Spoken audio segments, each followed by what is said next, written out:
पश्चिम बंगाल में तृणमूल कांग्रेस की टूट अब राष्ट्रीय राजनीति का बड़ा मुद्दा बन चुकी है। पार्टी के सांसदों और विधायकों के बगावत करने के बीच अब एआईएमआईएम प्रमुख असदुद्दीन ओवैसी ने ममता बनर्जी और टीएमसी पर तीखा हमला बोला है। ओवैसी ने कहा कि जो लोग कल तक एआईएमआईएम को बीजेपी की बी टीम बताते थे, आज वही खुद भाजपा समर्थक खेमे में जा बैठे।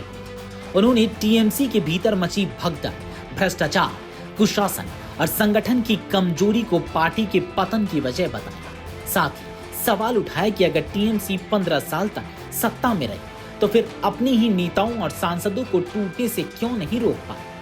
आखिर क्या है पूरा मामला, चलिए आपको बताते हैं इस वीडियो में। दरअसल पश्चिम बंगाल की राजनीति में तृणमूल कांग्रेस की अंदरूनी कलह और बगावत पर अब एआईएमआईएम प्रमुख असदुद्दीन ओवैसी ने तीखा हमला बोला। हैदराबाद से सांसद ओवैसी ने कहा कि टीएमसी आज जिस राजनीतिक संकट से गुजर रही है उसके लिए किसी और को नहीं बल्कि खुद पार्टी नेतृत्व को जवाब देना चाहिए। न्यूज एजेंसी एएनआई को दिए एक इंटरव्यू में ओवैसी ने कहा कि जो लोग कल तक एआईएमआईएम को बीजेपी की बी टीम बताते थे, आज वही लोग खुद भाजपा समर्थित खेमे के साथ दिखाई दे रहे हैं। उन्होंने तंज कसते हुए कहा कि जो नेता कभी खुद को धर्मनिरपेक्ष राजनीति का सबसे बड़ा झंडा बरदार बताते थे, आज वे उन्हीं लोगों के साथ बैठकर चाय पी रहे हैं। जो कल तक हमको बी टीम बोलते थे, वो अब चले गए हैं। जो कह रहे थे कि सीने में मदीना, आंख में काबा, और बाबा योगी बंगाल जाके बोले कि हम इसको काबा की जमीन नहीं बने, अब दोनों बैठकर चाय पी रहे हैं। जिनके खिलाफ राजनीतिक लड़ाई लड़ने का दावा करते थे। ओवैसी ने टीएमसी में हुई बड़ी टूट का जिक्र करते हुए कहा कि क्या कभी किसी ने ऐसा देखा है कि सत्ता गंवाने के बाद किसी पार्टी के 20 सांसद एक साथ उसे छोड़ दिए। उन्होंने कहा कि सारे कबूतर एक साथ उड़ गए और अब टीएमसी के पास किसी और को दोष देने के अलावा कुछ नहीं बचा। एआईएमआईएम प्रमुख ने कहा कि टीएमसी ना तो भारतीय जनता पार्टी को रोक पाई और न ही अपने ही नेताओं और सांसदों को पार्टी छोड़ने से रोक सकी। इसके बावजूद पार्टी लगातार दूसरों को सेक्युलरिज्म का पाठ पढ़ाने में लगी रही। अब बताइए, 20 एमपी, कभी ऐसा सुना आपने कि एक पार्टी पावर हारने के बाद पूरे के पूरे गायब? तो ये आपकी पार्टी है और आप हमको गाली दे रहे थे। चुनाव तमाम हमको गाली देते रहे, अब किसको गाली देंगे? और आप सेक्युलरिज्म का पूरा दर्स और पूरा प्रोफेसरशिप की आपकी जो थीसिस है वो हम पर फेंकते रहते हैं।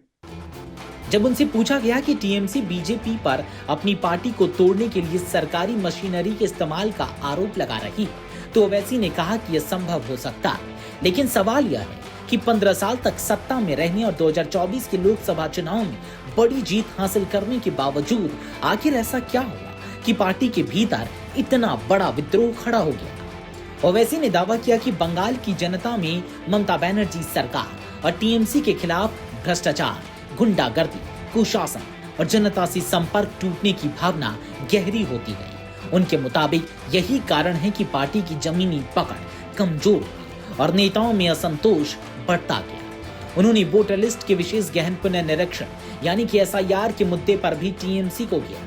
ओवैसी ने सवाल उठाया कि यदि राज्य सरकार 15 वर्षों तक सत्ता में रही तो मतदाता सूची की कथित विसंगतियों को दूर क्यों नहीं कर पाई।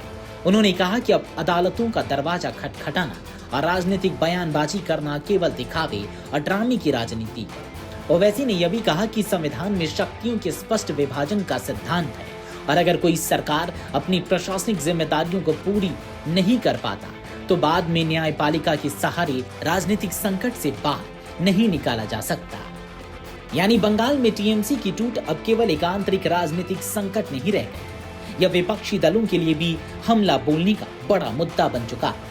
असदुद्दीन ओवैसी के ताजा बयान ने ममता बनर्जी और उनकी पार्टी की मुश्किलें और बढ़ा दी हैं। अब सबकी नजर इस बात पर है कि क्या टीएमसी संकट से उबर पाएगी या फिर बंगाल की राजनीति में उसका संगठनात्मक संकट और गहराता जाएगा। Video desk Amar Ujala. अगर आप ये वीडियो YouTube पर देख रहे हैं तो हमारे चैनल को सब्सक्राइब कर बेल आइकन दबाएं और Facebook पर देख रहे हैं तो हमारे पेज को लाइक करें। अगर आप ये वीडियो YouTube पर देख रहे हैं तो हमारे चैनल को सब्सक्राइब कर बेल आइकन दबाएं और Facebook पर देख रहे हैं तो हमारे पेज को लाइक करें।